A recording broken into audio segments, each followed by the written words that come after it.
Assalamualaikum warahmatullahi wabarakatuh. Saya Guswira Handayani dengan NIM 200170515 dari Program Studi Sastra Indonesia Universitas Negeri Padang.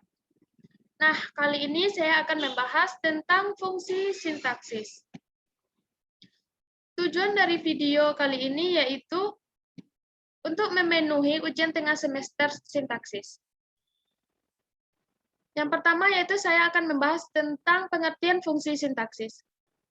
Fungsi sintaksis adalah hubungan antar unsur bahasa yang dilihat dari sudut pandang penyajiannya dalam suatu ujaran atau klausa. Fungsi sintaksis utama dalam bahasa adalah predikat, subjek, objek, pelengkap, dan keterangan. Unsur-unsur tersebut memang tidak selalu bersama-sama ada dalam satu kalimat.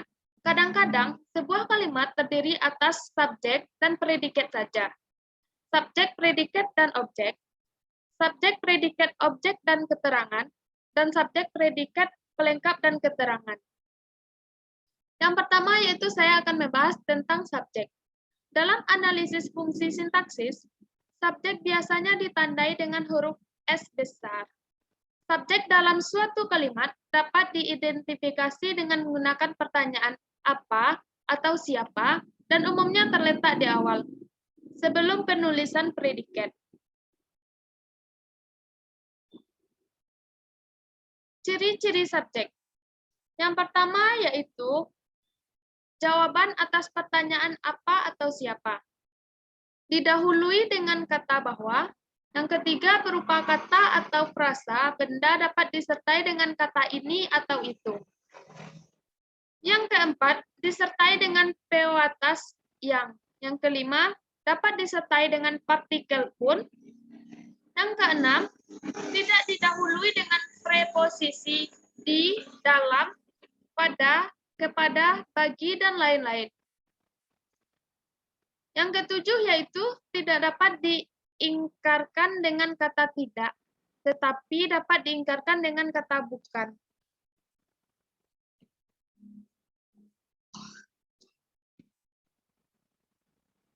Yang kedua yaitu predikat.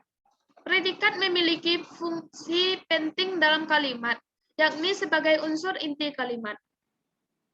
Predikat dapat berupa kata kerja, kata sifat, kata bilangan, frasa kerja, frasa benda, frasa sifat, hingga frasa bilangan.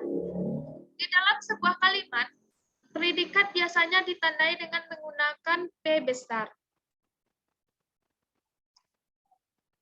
Ciri-ciri predikat terbagi 5. Yang pertama yaitu merupakan bagian kalimat yang berfungsi untuk menjelaskan pokok kalimat. Yang kedua, umumnya ditulis langsung dengan subjek. Yang ketiga, umumnya diisi oleh verba atau frasa, verba atau kata kerja. Selanjutnya yaitu salah satu unsur kalimat yang dapat diberi partikel lah. Poin selanjutnya dapat menjawab pertanyaan apa yang dilakukan, pokok kalimat atau bagaimana. Selanjutnya yaitu objek. Objek merupakan unsur yang dapat dituliskan atau tidak dalam sebuah kalimat.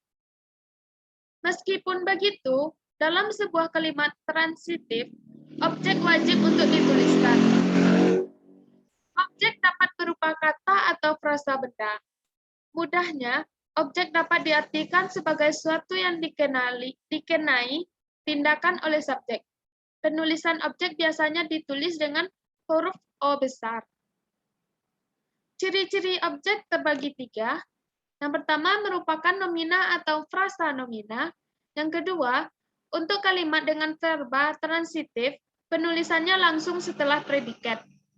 Yang ketiga yaitu objek dapat menggantikan kedudukan subjek apabila kalimat aktif transitif di sebuah menjadi kalimat pasif.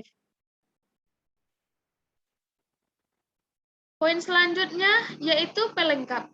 Pelengkap merupakan unsur dari kalimat yang merupakan fungsi untuk melengkapi informasi serta menjadi pelengkap dari objek.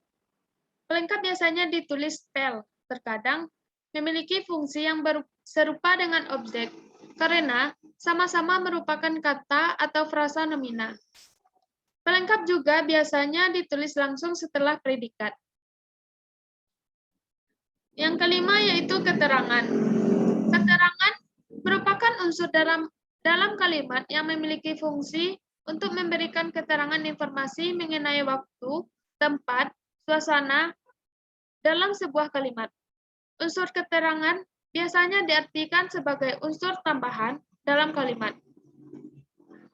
Penulisannya fleksibel, tidak selalu berada di akhir kalimat, dan bisa ditambahkan atau tidak.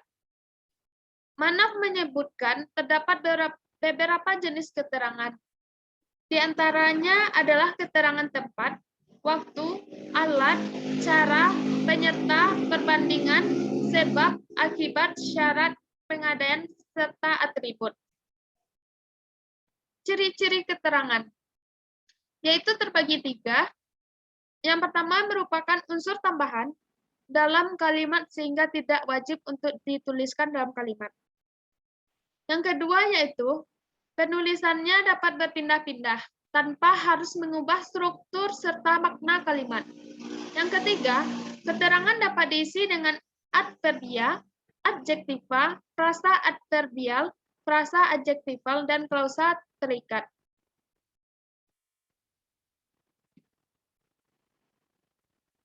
Nah, baik, hanya itulah yang dapat saya sampaikan.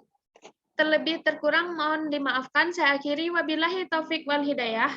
Wassalamualaikum warahmatullahi wabarakatuh. Terima kasih.